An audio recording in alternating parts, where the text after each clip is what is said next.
పొద్దు పొద్దుగాల పొయ్యి మీద తాగనీకి గరం నీళ్లు పెట్టు పిల్ల అనంటే నీళ్లు నింపిన గిన్నె చేతికిచ్చి జరసేపు ఎండలో పెట్టుపో ఎచ్చగైతాయి అని చెప్పింది మా చెల్లె.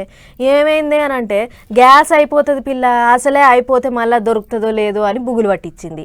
నాకైతే నవ్వాలో ఏడవాలో అర్థం కాలేదు. అయినా ఒక మా ఇంటనే కాదు, అన్ని ఇళ్లల్లో సిలిండర్ కష్టాలు చిన్నగా లేవు. ఇప్పుడు చికెన్ లేదు, మటన్ లేదు, ఆఖరికి కోడి గుడ్లు ఉడకబెట్టుకోవాలన్న భయం చుట్టుకున్నది.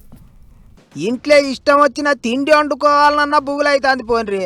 ఎక్కువసేపు ఉడికే వంట ఏదన్నా వండుకుందామంటే మళ్ళీ రేపటికి గ్యాస్ ఉంటుందో ఉండదో, ఆయంత అయిపోతే అన్నట్టే భయపడే కథ అవుతుంది. ఇక ఇప్పటికే సిలిండర్లు ఖాళీ అయిన వాళ్ళ ముచ్చటే చెప్పొద్దు. పొద్దుగాల లేచింది మొదలు బండలు అందుకొని పోయి ఏజెన్సీల ముంగట లైన్లు కడతాండ్రు. గా గుంటూరు జిల్లాలనైతే కమర్షియల్ గ్యాస్ సిలిండర్లు దొరుకుతలేవు కాబట్టి హోటళ్ళన్నీ బంద్ పెట్టిండ్రు. ఆ చూడర్రి, ఇంత ఛాయ పొట్టు తాగుదామన్న దిక్కు లేదు, అన్ని హోటళ్లకు తాళం పెట్టిండ్రు. దందా చేసుడు మాతోనే అయితలేదు అంటుండ్రు హోటల్ ఓనర్లు. ఇంకో దిక్కు దొంగలంటే దొంగలు మోపైండ్రు. సోమవారం నాడు అటు కోదాడల ఓ వెల్డింగ్ షాపుల పట్టపగలు సిలిండర్ ఎత్తుకపోయిండో దొంగోడు. గిట్లనే ఖమ్మం జిల్లా సత్తుపల్లి మండలం కిష్టాపురంలో కూడా మాపటీలి బండి మీద వచ్చి షాపులున్న సిలిండర్ మాయం చేసిండో మనిషి. సీసీ కెమెరాలలో చూసి దొంగ వల్ల దొరకబట్టిండట ఓనరు. తెలిసిన మనిషేనాట, అయినా సరే పెద్ద మనుషుల ముంగట పంచాయతీ పెట్టి లెక్క కట్టించిండ్రాట. ఇంకో దిక్కు పబ్లిక్కు తిప్పల కావద్దని సర్కారు వాళ్ళు గట్టిగానే తిప్పల పడతారు.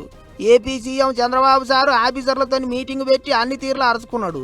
ఒక్క పబ్లిక్కే కాకుండా దవాఖాన్లకు, హాస్టళ్లకు, దేవుని గుళ్లకు సిలిండర్ల కొరత లేకుండా చూడాలని చెప్పిండట. ఇంకో 15 దినాలకు సరిపోని సిలిండర్లు ఉన్నాయట ఏపీలా. అటు బయటి దేశాల నుంచి మన దిక్కు గ్యాస్ను మోసుకొస్తున్న పడవలు కూడా ఒక్కోటి తీరం చేరుతున్నాయి. ఇప్పటికే 2 నౌకలు వచ్చినాయి. అందుకే ఇప్పటి మందం గ్యాస్ కష్టాలు తీరినట్టే అని చెప్తుండ్రు. మరి ఆ 3 దేశాలు యుద్ధం ఎప్పుడు బంద్ పడతాయో ఏం పాడో కానీ అప్పటిదాకా గ్యాస్ సిలిండర్లను జర పైలంగా కాపాడుకోండ్రి. ఎక్కువసేపుడికే వంటలు వండుకోకుండా పొదుపు చేయండ్రి అని చెప్తుండ్రు ఆఫీసర్లు.